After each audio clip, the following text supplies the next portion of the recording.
Lingkungan hukum. Lingkungan hukum dalam bisnis. Lingkungan hukum merupakan salah satu elemen penting yang memengaruhi aktivitas dan keberhasilan suatu bisnis. Memahami dan mematuhi hukum yang berlaku menjadi kunci utama bagi perusahaan untuk beroperasi secara legal, etis, dan bertanggung jawab. Apa itu lingkungan hukum dalam konteks bisnis? Lingkungan hukum dalam konteks bisnis merujuk pada keseluruhan aspek hukum yang memengaruhi cara sebuah perusahaan beroperasi, berinteraksi dengan pemangku kepentingan, dan mencapai tujuannya. Faktor-faktor hukum ini dapat dikategorikan menjadi beberapa jenis, antara lain jenis-jenis hukum yang memengaruhi bisnis: hukum perdata, hukum pidana, hukum tata negara, hukum administrasi, dan hukum internasional, dan lain sebagainya. Pengaruh lingkungan hukum terhadap bisnis. Lingkungan hukum memiliki pengaruh yang signifikan terhadap berbagai aspek bisnis, baik secara positif maupun negatif. Berikut adalah beberapa pengaruh utama lingkungan hukum terhadap bisnis. Pengaruh positif. Yang pertama, perlindungan hukum. Lingkungan hukum yang kondusif dapat memberikan perlindungan bagi bisnis dari berbagai risiko hukum, seperti pencurian, kekayaan intelektual, persaingan tidak sehat, dan pelanggaran kontrak. Yang kedua, keunggulan kompetitif. Bisnis dapat memanfaatkan hukum untuk mendapatkan keunggulan kompetitif di pasar. Yang ketiga, akses ke pasar baru. Hukum dapat membuka akses ke pasar baru bagi bisnis. Yang keempat, peluang investasi.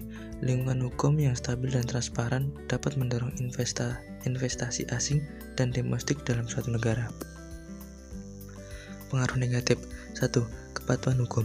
Bisnis harus memenuhi hukum yang berlaku, yang bisa menjadi proses yang kompleks dan memakan waktu. Yang kedua, perselisihan hukum. Bisnis dapat terlibat dalam perselisihan hukum dengan karyawan, pelanggan, pesaing, dan pemerintah. Yang ketiga, biaya hukum. Biaya hukum untuk konsultasi, litigasi, dan kepatuhan hukum dapat menjadi beban finansial yang signifikan bagi bisnis, terutama bagi bisnis kecil dan menengah. Yang keempat, perubahan hukum. Hukum dapat berubah seiring waktu, sehingga bisnis harus selalu mengikuti perkembangan terbaru dan mematuhi persyaratan baru. Tantangan perubahan hukum terkini. Bisnis saat ini beroperasi dalam lingkungan hukum yang dinamis dan kompleks, di mana berbagai tantangan dan perubahan hukum terus muncul. Hal ini dapat menimbulkan ketidakpastian dan kompleksitas bagi perusahaan, dan penting bagi mereka untuk beradaptasi dan merespon secara efektif untuk meminimalkan risiko dan memanfaatkan peluang. Berikut adalah beberapa tantangan dan perubahan hukum utama yang dihadapi bisnis saat ini. Yang pertama, globalisasi dan perdagangan internasional. Yang kedua, kemajuan teknologi. Yang ketiga, perubahan iklim dan keberlanjutan. Yang keempat, perlindungan konsumen dan hak data pribadi. Yang kelima, perubahan sosial dan politik. Yang keenam, ketidakpastian dan perubahan hukum, dan lain sebagainya. Kesimpulan, lingkungan hukum merupakan faktor penting yang memengaruhi cara sebuah bisnis beroperasi dan mencapai tujuan. Hukum dapat melindungi kerugian, namun juga dapat menjadi beban refleks. Terima kasih.